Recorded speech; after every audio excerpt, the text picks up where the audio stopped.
پچھلے جمعے سے جو ہے سوالات کا ایک سلسلہ شروع کیا گیا تھا. تو پچھلے جمعے جو بیان اپلوڈ ہوا تھا اس میں ایک شخص ہے علاء الدین، اللہ جو ہے ان کو نام کے اعتبار سے بنا دے. علاء الدین کا مطلب جو ہے دین کو بلندی بخشنے والا، دین کو بلند کرنے والا. اللہ ان کو دین کی بلندی کا ذریعہ بنائے. تو انہوں نے ایک سوال کیا ہے کہ ختنے کے بعد جو ہے دعوت کو ضروری سمجھنا کیسا ہے. یعنی ختنے کرنے کے بعد جو بچوں یہ ختنہ کرتے ہیں تو بچوں کی ختنہ کرنے کے بعد جو ہے دعوت کو ضروری سمجھنا کیسا ہے. تو اس کا ایک مسئلے کا جواب تو یہ ہے کہ دیکھو، ختنہ کے بعد جو ہے بچے کے ختنہ کرانے کے بعد دعوت کو ضروری سمجھنا یا دعوت کرنا یہ اللہ کے رسول صلی اللہ علیہ وسلم سے اور صحابہ کرام سے ثابت نہیں ہے.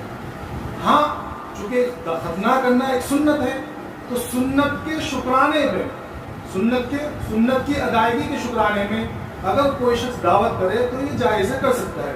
چنانچہ مفتی عزیز الرحمان صاحب عثمانی رحمۃ اللہ علیہ نے اپنے فتاوی میں لکھا ہے ایک سوال کے جواب میں کہ ختنے کے بعد کی دعوت کرنا کر سکتا ہے، اس میں کوئی حرج نہیں ہے.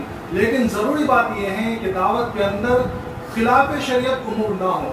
جیسے مرد عورتوں کا میل جول، ساتھ میں کھانا پلانا یا گانا بجانا. جیسے ہمارے بچپن کے اندر میں جہاں رہتا تھا وہاں ایک ممبئی کے علاقے میں، وہاں ہم نے بچپن میں دیکھا کہ کسی بچے کی ختنہ ہوتی تھی تو ختنہ کرانے سے پہلے اس بچے کو گھوڑے اچھی طریقے سے تیار کر کے اور گلے میں ہار اپنا صحرا پہنا کر گھوڑے پر گھمایا جاتا تھا. کیوں بھائی کیوں مارے؟ تو بچے کا آج ختنہ ہے.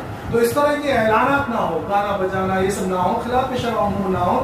پہلا یہ سوال جو تھا یہ اہم تھا کہ ختنہ کے بعد جو ہے دعوت کو ضروری سمجھ کر اگر کوئی کرے تو جائز نہیں ہے. لیکن اگر سنت کے شکرانے کے اوپر اگر کوئی دعوت کرتے تو اس میں کوئی حرج نہیں ہے. بس دعوت کے اندر خلاف شریعت کوئی امور نہ ہو. اللہ تبارک و تعالیٰ تمام کو عمل کرنے کی توفیق عطا فرمائے اور سنت طریقے پر زندگی گزارنے کی توفیق عطا فرمائے.